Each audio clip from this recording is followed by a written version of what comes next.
రాముడు పాత్ర వేస్తే వాల్మీకి దిగి వచ్చి నేను రామాయణంలో ఎలా వర్ణించానో అలా ఉన్న రాముడు ఎన్టీ రామారావు ఒక్కడే అని ఆనందిస్తాడు. అనుమానమే లేదు ఇక్కడ. ధర్మజ్ఞశ్చ కృతజ్ఞశ్చ సత్యవాక్యో దృఢవ్రతః వృషోరస్కః శ్రీ వృషస్కంధక అని అద్భుతంగా వర్ణిస్తాడు వాల్మీకి రామాయణంలో రాముడిని. అంతటి పర్సనాలిటీ దైహికంగాను భౌతికంగాను నైతికంగాను మానసికంగాను కలిగిన వాడు తెలుగు నటులలో కాదు ప్రపంచ నటులలో రామారావు ఒక్కడే మరొకడు లేడు. ఈయన రాముడు పాత్ర లవకుశలో ధరిస్తే మా చిన్నతనంలో విన్న మాట పరవశించిపోయాం. మా అమ్మగారు జీవితంలో చూసిన సినిమా ఒకే ఒక్కటి, అదే లవకుశ. అప్పట్లో బ్రాహ్మణ స్త్రీలు, అసలు స్త్రీలు అందున బ్రాహ్మణ స్త్రీలు సినిమాలకు వెళ్ళే అవకాశం లేదమ్మా, వాళ్ళకు కుదిరే పని కాదు. కానీ లవకుశ సినిమా వచ్చాక మా నాన్నగారితో దెబ్బలాడి మా అమ్మ సినిమా చూసి పెద్ద బండి కట్టుకుని వెళ్ళడం. దానికి 2 ఇంటర్వెల్స్ ఇచ్చేవారు. 37 ఏళ్ల సినిమా అది. విజయవాడ దుర్గా కళామందిరంలో లవకుశ సినిమా ఏడాదికి పైగా ప్రదర్శించబడిందండి. తెలుగు జాతి పరవశించిపోవలసిన విషయం. దుర్గా కళామందిరం అంటే ఇప్పటికీ ఎన్టీ రామారావు గారు టాకీస్ అదండి. ఏడాది పైన ప్రదర్శించబడ్డాం.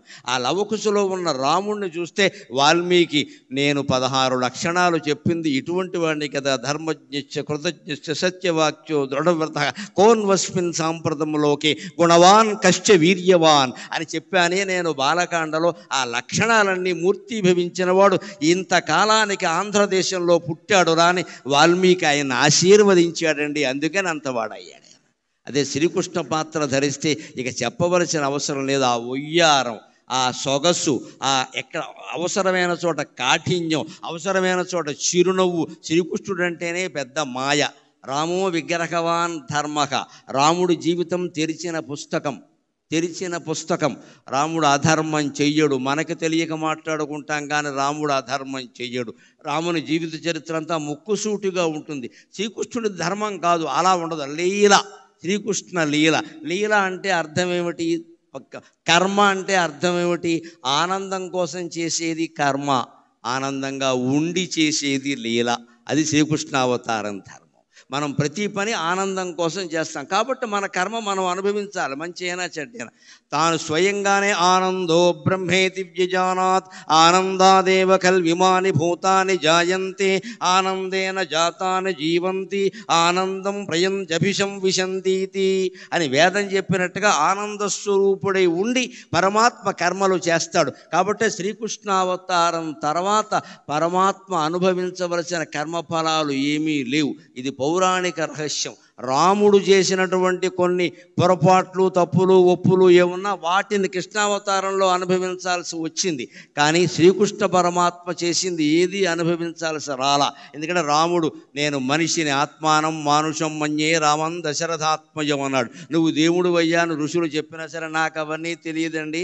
నా పేరు రాముడండి, మా నాన్నగారు దశరథుడండి, మా అమ్మ కౌశల్య అండి, బళ్ళు అలాగే పేరు రాశారండి అని చెప్పాడు. నేను మనిషిని, నేను మానవుడిగానే పుట్టాను. మానవుడిగా ఉండి ధర్మాన్ని ఎలా గెలిపించాలో ఆ ప్రయత్నం అంతా నేను చేస్తాను. ఓడిపోతే ఓడిపోతాను అన్నాడు రాముడు. రాముడు ధర్మానికి ప్రత్యేక. శ్రీకృష్ణుడు ధర్మం కాదు, అధర్మం కాదు, లీలకి ప్రత్యేకంగా. అంటే అసలు శ్రీకృష్ణుడు చేసిన పని మంచో చెడ్డో గ్రహించడానికి మన బుర్ర సరిపోదు. దాన్నే లీల అంటారు ఖచ్చితంగా. అది మళ్ళీ వ్యాస భాగవతం చదివితేనే అర్థమవుతుంది ఖచ్చితంగా. అటువంటి లీలామానుష వేషధారి పాత్ర ధరించడం చాలా కష్టం. రాముడు స్ట్రైట్ ఫార్వర్డ్, ముక్కుసూటిగా ఉంటాడు. ఆ నేచర్, ఆ స్వభావం ఉన్నవాళ్ళు ధరించేయచ్చు, అభ్యంతరం లేదు. కానీ కృష్ణుడు పాత్ర ధరించడం చాలా కష్టం. సత్యభామ కాళ్ళు పట్టుకున్నది కృష్ణుడే.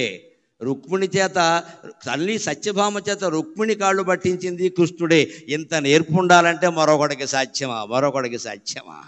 ఆయన ఒక్కడే ఆ పాత్ర ధరించాడు ఖచ్చితంగా. అలాగ శ్రీకృష్ణ పాత్రకు పైగా ప్రత్యేకత ఏమిటంటే కర్షతీతి కృష్ణ అంటారు. అయ్యా వారిని కూర్చోబెట్టండి, వేద పండితులు ఎక్కడొకటి కూర్చోబెట్టండి. కర్షతీతి కృష్ణ అంటారు. ఆకర్షించడమే కృష్ణుని యొక్క ప్రధాన లక్షణం. కొన్ని కోట్ల మందిని ఆకర్షించాడు ఆయన ఒక్కసారిగా. మళ్ళీ అంతగా తెలుగు జాతిని కాదమ్మా, యావత్ సినీ జగత్తుని ఆకర్షించిన వాడు ఎన్టీఆర్ ఒక్కడే. ఆ 3 అక్షరాలు ఏదో ఓంకారంలో ఉండే అకార ఉకార మకారాల్లాగా, ఐం హ్రీం శ్రీం అనే మంత్రాక్షరాల్లాగా ఎన్టీఆర్ అనే అక్షరాలు తెలుగు జాతిని పరవశింపజేసాయి మొత్తం మీద. అంత ఆకర్షణ శక్తి ఉన్నవాడు కాబట్టి ఆయన కృష్ణ పాత్ర వేయగలిగాడు.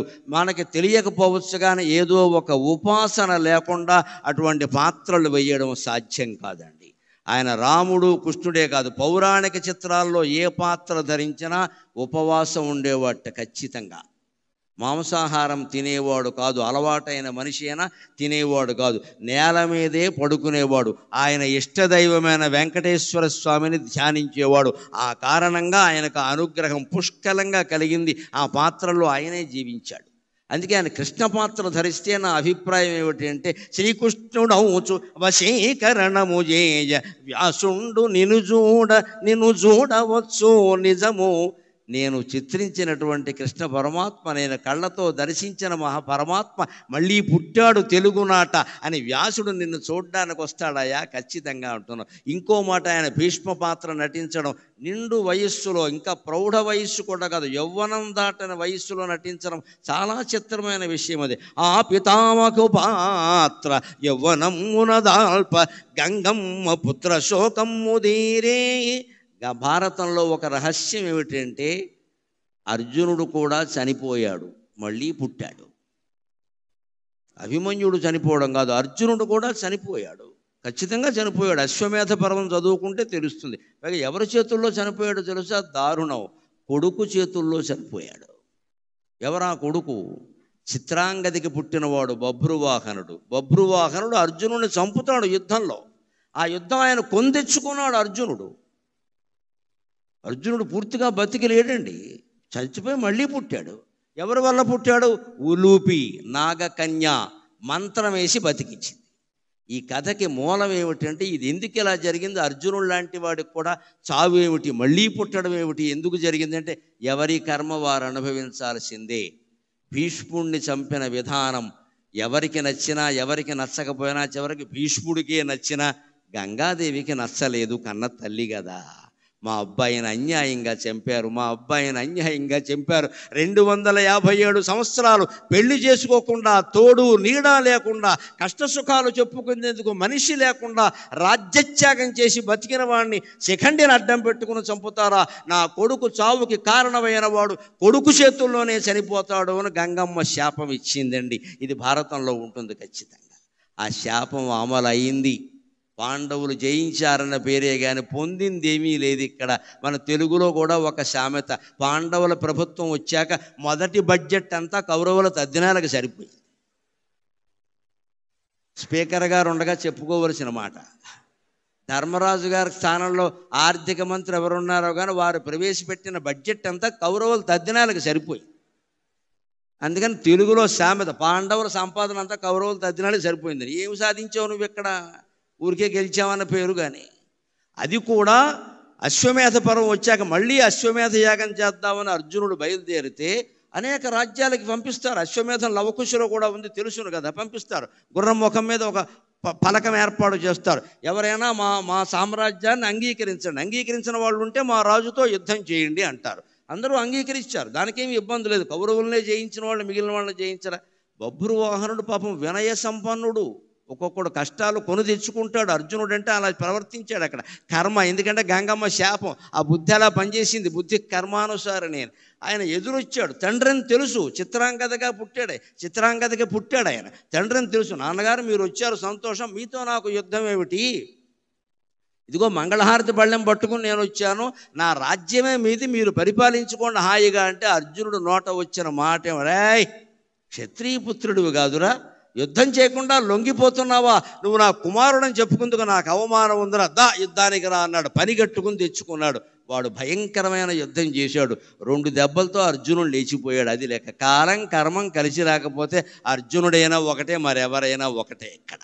అందుకని మన ఇష్టం వచ్చినట్టు మాట్లాడకూడదు. ఎప్పుడు యుద్ధం చేసే సమయాలు వేరు, సంధి చేసే సమయాలు వేరు చేసుకోవాలి. అలా బభ్రువాహనుడి చేతిలో చనిపోవడానికి కారణం గంగమ్మ శాపం. ఆ గంగమ్మ భీష్ముడు చనిపోయినప్పుడు పడిన బాధ మళ్ళీ ఎప్పుడు పోయి ఉంటుంది అంటే, ఎన్టీ రామారావు గారు భీష్ముడుగా నటించిన తర్వాత పోయి ఉంటుంది ఖచ్చితంగా. మా అబ్బాయి మళ్ళీ పుట్టాడు, ఎంత అందంగా ఉన్నాడు, ఎంత అందంగా ఉన్నాడు మా అబ్బాయి, మళ్ళీ పుట్టాడు, తెల్లగడ్డంతో కూడా ఎంత అందంగా ఉన్నాడు మా అబ్బాయి అని గంగాదేవి చాలా సంతోషించి ఉంటుంది. రాయలై చిత్ర సామ్రాజ్యము నేలుచో అష్టదిగ్గజ కవులు అవని దిగరే. ఆయన శ్రీకృష్ణదేవరాయలై మహామంత్రి తిమ్మరసులో కానీ, తెనాలి రామకృష్ణ చిత్రంలో కానీ, అనేక చిత్రాల్లో కృష్ణదేవరాయల పాత్ర ధరించి ఇలా అని ఒక్కసారి ఈ ఎడమ చెయ్యి మీసం మీదకి వెళ్ళింది అంటే తెలుగు జాతి మొత్తం పరవశించిపోయే సన్నివేశం అండి. అది చిత్రాలుగా తయారు చేసి మన ఇళ్లలో పెట్టుకుని మన పిల్లలకి చెప్పాలి, మన జాతి అంటే ఇదిరా, మన జాతి అంటే ఇదిరా, కృష్ణదేవరాయలు పరిపాలించిన భూమిరా ఇది, మరో రకంగా ఉండకూడదురా, మన భాషను మనం కాపాడుకోవాలని చెప్పడానికి వేళ కృష్ణదేవరాయలు లేడు. కానీ ఎన్టీ రామారావు కృష్ణదేవరాయలు వేసిన బొమ్మ మీ ఇంట్లో పెట్టండి, మీ పిల్లలకి చెప్పండి, భాష మిగులుతుంది, భగవంతుడు మిగులుతాడు. అంతటి ప్రేరణ. ఇంకా ఆయన జీవితంలో ఒక వైవిధ్యం ఏమిటంటే మంచి పాత్రలు ధరించి మంచివారి మంచి మరి ఇంత పెంచు ధీమంతుడీవు. రాముడు వేసిన, కృష్ణుడు వేసిన, భీముడు పాత్ర వేసిన, భీష్ముడు పాత్ర వేసిన వారిలో ఉండే మంచితనాన్ని మరింత బాగా చూపించారు. ఎప్పుడు శాస్త్రంలో ఒక మాట ఉంటుంది, అర్థవాదం అంటారు. మన పురాణాలన్నీ అర్థవాదం ప్రకారమే ఉంటాయి. అర్థవాదం అంటే ఏమిటంటే ప్రజల చేత ఏ పని చేయించాలో దానికి కాస్త నమ్మకాలు అన్నీ జోడించి ఘాటుగా చెప్తారు, నాటుకునేలా చెప్తారు. అది పూర్తిగా నిజం కాదు, అది అర్థవాదం. దాని పేరే అర్థవాదం, సగమే నిజమని. కానీ ఎందుకు చెబుతారు అంటే ఒకడు దుఃఖపడుతున్నాడు, వాడు దుఃఖం పోవాలి. నువ్వు తత్వజ్ఞానం బోధిస్తే వాడికి ఎక్కదు. కానీ బాబు ఇక్కడ పట్టాపురంలో సత్యనారాయణ స్వామి గుడి ఉంది, రోజు ఒక 100 సార్లు, ఒక 10 సార్లు ప్రదక్షిణం చేయి, ఒక 40 రోజులు ఖచ్చితంగా చేయి, సత్యనారాయణ స్వామి నీ దుఃఖాన్ని తొలగిస్తాడు అంటే తొలగించకపోవడం సత్యనారాయణ స్వామి బాధ్యత. కానీ ముందు వీడు మనస్సులో ఉండే బాధ సగం తగ్గిపోతుందండి. అది దాని ప్రయోజనం. ఇది అందరూ అంగీకరించే విషయం. దీన్నే పురాణాల్లో అర్థవాదం అంటారు. అది పూర్తిగా మోక్షాన్ని ఇవ్వదు, జ్ఞానాన్ని ఇవ్వదు, కానీ మనిషి దుఃఖాన్ని ఉపశమింపజేస్తుంది. మనం రోగంతో బాధపడుతున్నప్పుడు మందులు వాడుతున్నా తగ్గకపోవచ్చమ్మా, కానీ ఆత్మీయులైన వారు ఎవరన్నా వచ్చి పలకరిస్తే తగ్గినట్టుగా ఉండట్లా. వాళ్ళు వెడుతుంటే అత్తయ్య రాక వచ్చావు, కాసేపు కూర్చో, 2 మాటలు మాట్లాడు, నీతో మాట్లాడుతుంటే నాకు తగ్గినట్టుగా ఉంది అని అనిపించట్లేదండి. అదే అర్థవాదం. ఆ అర్థవాదం ప్రకారం ఎలా ఉంటుందంటే మీరు మంచి చేయించాలి అంటే మంచి మనిషిలో ఉండే మంచిని పెంచండి, బాగా పెంచండి. ఇంకొంచెం మీరు అబద్ధం చెప్పినా ఏం పర్వాలేదు, పురాణాల్లో లేనిది చెప్పినా తప్పేం లేదు, సమాజం బాగుపడటం కోసం చెప్పాం. అలాగే చెడ్డ పాత్రల ప్రభావం సమాజం మీద లేకుండా ఉండాలి అంటే ఆ పాత్రల్లో ఉండే చెడుని వీలైనంత తొలగించి మంచి చూపిస్తే సమాజం బాగుంటుంది. ఇది రామారావు గారి ఉద్దేశం. ఆయన మంచి పాత్రల్లో ఉండే మంచిని పెంచేశాడు. చెడ్డ పాత్రలు ధరించి చెడును కూడా మంచిగా మార్చి పెన్మాయవీవు. మనం ఆయన శ్రీమద్ విరాట పర్వం చూస్తే కీచకుడు కూడా మంచివాడేనా అనిపిస్తుంది, దానవీర సూరకర్ణ చూస్తే కర్ణుడు ఇంత అద్భుతమైన వాడా అనిపిస్తుంది, దుర్యోధనుడు ఇంతకంటే ఇంత గొప్పవాడా అనిపిస్తుంది. వారిలో ఉండే మానవతా కోణాన్ని ప్రత్యేకంగా ప్రదర్శించాడు ఆయన. మొత్తం మీద రామారావు గారి ఉద్దేశం సమాజం బాగుండడం. పెంచవలసిన దాన్ని పెంచాలి, నిందించవలసిన దాన్ని నిందించాలి, కొంచెం తీవ్రంగానే చెయ్యాలి దాన్ని, అప్పుడే సమాజం మీద ప్రభావం ఉంటుంది ఖచ్చితంగా. ఇంకొక మాట వారి గురించి మనం చెప్పుకోవలసింది, ఇవాళ ఒక్క సినిమా ఇలా రాగానే పాన్ ఇండియా అనేదో అంటున్నారు కొత్త మాట. నాకు పాన్ డబ్బాయే తెలుసు, పాన్ ఇండియా తెలియదు. ప్రతి సినిమా పాన్ ఇండియా. మన ప్రాణాలు తీసే సినిమా కూడా పాన్ ఇండియానే. ఆయన బతికినంత కాలంలో నువ్వు కృష్ణుడు పాత్ర హిందీలో వెయ్యండి, రాముడు పాత్ర హిందీలో వెయ్యండి, మేము తీస్తాము, ₹1 కోటి ఇస్తామన్నారు. ఆ రోజుల్లో ₹1 కోటి చాలా ఎక్కువ అండి. 70లో ₹1 కోటి అంటే ఏమిటమ్మా, చాలా ఎక్కువ. ఆయన ఏమన్నారంటే, నాకు సన్నిహితుల ద్వారా తెలిసిన మాట, 1 కోటి ఎందుకండి, తెలుగులో తీయండి, 10 లక్షలు ఇవ్వండి చేస్తానని చెప్పాడు. మీరే నిర్మాతలుగా ఉండి తెలుగులో తీయండి, ఇంకా శ్రీకృష్ణుడికి సంబంధించి బోల్డు కథలు రావాలి, రాముడికి సంబంధించి బోల్డు కథలు రావాలి, తెలుగులో తీయండి, నా భాషకి మేలు జరుగుతుంది, నా వాచకం ద్వారా నా భాషకి మేలు జరగాలి, నాకు కాదు అని కోరుకున్న మహానుభావుడు అండి ఎన్టీఆర్. కోటి నాకు అక్కర్లేదు, నా భాషలో తీయండి. ₹1,00,00,000 ఏమైనా తక్కువ? ఎవరు వదులుకుంటారండి? ఆవేళ ఈవేళ కోటి లెక్క లేకపోవచ్చమ్మా. ఆవేళ ఎంత లెక్క, అది 70లో కోట్లు అంటే ఎంత లెక్క. అంత పద్ధతిగా ఉండేవాడు ఆయన. ఇంకొక మాట, ముఖ్యంగా నన్ను ఆయన్ని అభిమానిని చేసింది ఏమిటంటే ఆయన నటించిన పాత్రల్లో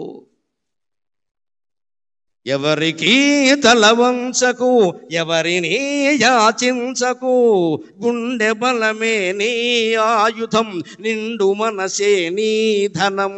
ఎవరికి తల వంచకు, ఎవరిని యాచించకు, జీవితమే ఒక వైకుంఠపాళి, నిజం తెలుసుకో భాయి.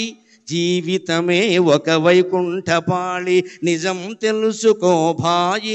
ఎగరేసే నిచ్చెనలే కాదు, పడదోసే పాములు ఉంటాయి.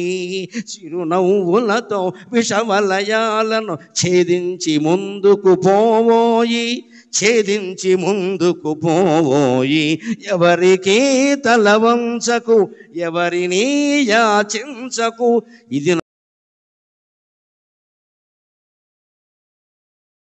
ఆ పాట రాసిన వారికి, పాడిన ఘంటసాలకి నేను నమస్కరిస్తే రామారావు గారికి 2 చేతులు ఎత్తి నమస్కారం చేస్తా. ఆ తెర మీద ఆయన ఎవరికి అని ఇలా అంటుంటే జీవితంలో ఎవడి దగ్గర చెయ్యి చాపద్దు అని ఆ రోజు గరికిపాటి నరసింహారావు నిర్ణయించుకున్నాడమ్మా. ఈ రోజుకి నేను అలాగే ఉన్నా, ఈ రోజుకి నేను అలాగే ఉన్నా.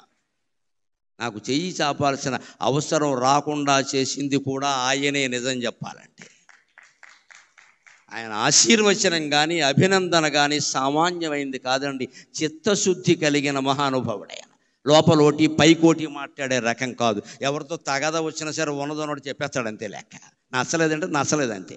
అటువంటి వాడు ఆశీర్వదిస్తే అవుతుంది ఖచ్చితంగా.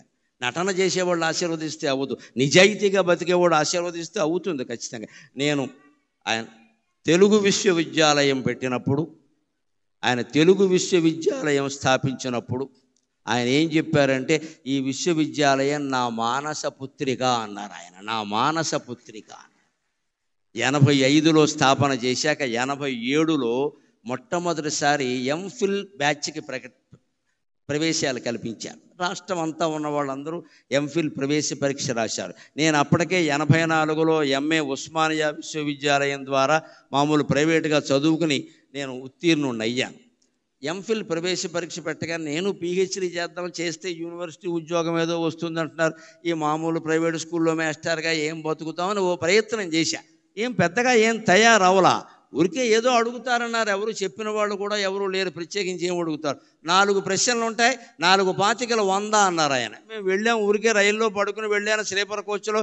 నాకు తోచిన మాటలేవో రాస్తే ఆశ్చర్యకరంగా ఎంఫిల్ ప్రవేశ పరీక్షలో నాకు రాష్ట్రం మొత్తం మీద ప్రథమ స్థానం వచ్చింది. రాష్ట్రం మొత్తం మీద ఏమీ తయారవకుండా నాకు ఏదొస్తే అది రాస్తాను. అప్పటికే ఉన్న పరిజ్ఞానంతో నాకు 17 ఏళ్ల వయస్సు నుంచి రామాయణ భారతాలు కావ్యాలు చదువుకునే అలవాటు ఉంది కాబట్టి ఆ ఉన్న పరిజ్ఞానంతో రాస్తే సమాజానికి సాహిత్యానికి సంబంధం ఏమిటని ఒక 25 మార్కుల ప్రశ్న అడిగితే దానికి నేను 25 పేజీలు సమాధానం రాస్తే ఆ దిద్దే ఆయన 25 వేసేసాడు. అనుమానం లేదు. ఇంకా ఇంత మంచి మాటలు ఎవడు రాయడం. అయ్యాక నాకు ఒక అపూర్వ దర్శనం కలిగింది.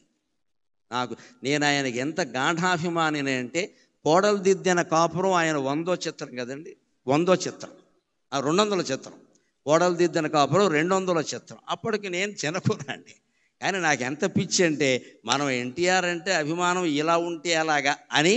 అంతవరకు ఆయన నటించిన 200 చిత్రాలు ఏంటి, అందులో హీరోయిన్లు ఎవరో, దర్శకుడు ఎవరో, సంగీతం ఎవరో, అందులో టీవీ రాజు సంగీతమా కాదా, అదొకటి నాకు కావాలి. ఆయనకి బాగా ఇష్టం టీవీ రాజు అంటే.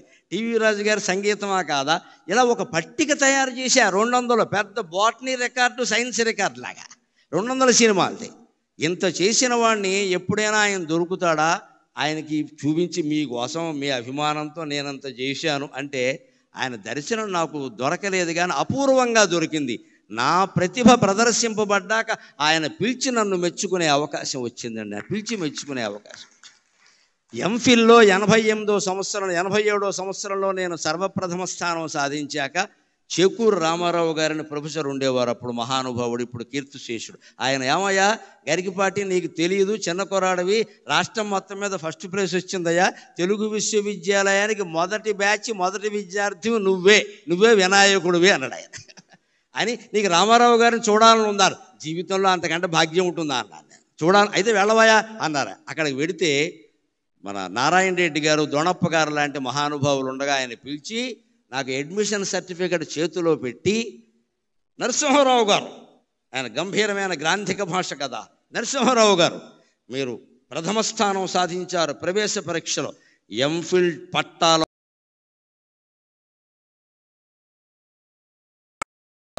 ఏడాది తిరగకుండా ఫలించింది. మళ్ళీ తెలుగు విశ్వవిద్యాలయంలో 3 బ్రాంచీలు, హైదరాబాద్, రాజమండ్రి, శ్రీశైలం ఉంటే 3ఇంట్లోనూ సర్వప్రథమ స్థానాన్ని ఈ జీవుడు సాధించగలిగాడు అంటే ఆ రాముడు దయ. ఈ జీవుడిగా రాముడు ఆశీర్వచనం పుష్కలంగా ఉంది. అంత కృతజ్ఞత నాకు ఉండబట్టే రావిపాటి సత్యనారాయణ గారు నాకు ఎన్టీఆర్ అభిమాన సంఘాల సమావేశం అంటే, నాకంటే మీరెలా అభిమానం అవుతారండి, నేను మొదటే వస్తాను మీ దగ్గరికి అని చెప్పాను. నేను మొదటే వస్తానంటే మీరు పెట్టుకోండి అన్నా. నేను అంతటా ఆశీర్వచనం అలా ఫలించిందండి. మళ్ళీ ఆయనకి ఎంత జ్ఞాపక శక్తి అంటే, నారాయణ రెడ్డి గారు ఉండగా వేదిక మీద 89 సెప్టెంబర్ 6ని ఆయన ముఖ్యమంత్రిగా ఉండగా, నారాయణ రెడ్డి గారు వీసీగా ఉండగా, ఆయన పక్క నుండి నా మెడలో బంగారు పథకం వేస్తూ, నరసింహారావు గారు ఏడాదిన్నర క్రితం మీరు అన్నమాట నిలబెట్టుకున్నారు అన్నాడు ఆయన. ఏడాదిన్నర క్రితమే మీతో అన్నాను నేను, మీరు ప్రథమ స్థానం వస్తారని. ఆ ప్రకారం చేశారు, సంతోషం. అంతటి జ్ఞాపక శక్తి ఆ మహానుభావుడికి. ఆ రకంగా నేను అనేక రకాల ఆయన అభినందనలు కాదు, అనుగ్రహాన్ని పొందగలిగాను నిజం చెప్పాలి అంటే. అలాగ వైకుంఠపాళి మీద పాడినటువంటి పాట అంతేకాదు, కొన్ని కొంటె చిత్రాలు కూడా ఆయనవి నన్ను చాలా బాగా ఆకర్షించాయి. జీవిత చక్రం అని సినిమా వచ్చింది, అందులో వాణిశ్రీ ఆయన. మాకు కొత్త డ్యాన్సులు, అప్పుడు కొంచెం కొత్త వాళ్ళంతా వచ్చారు. మన మహమ్మద్ రఫీ పాటలు, పిబి శ్రీనివాస్ ఇక్కడ పాడడం, ఇవన్నీ ఉండేవి. దాంతో రామారావు గారు స్టైల్ కొంచెం మార్చుకోవాల్సి వచ్చింది. ఎక్కడికక్కడ ఆయన మార్చుకునేవాడు కాబట్టే నిలబడ్డాడు రంగంలో. ఊరికి అదే పట్టుకుని వేలాడితే ఈ మాటలు చెబితే ఖాతాలు పోతాయి. ఇక్కడైతే అన్నీ చెప్పేచ్చాయిగాను.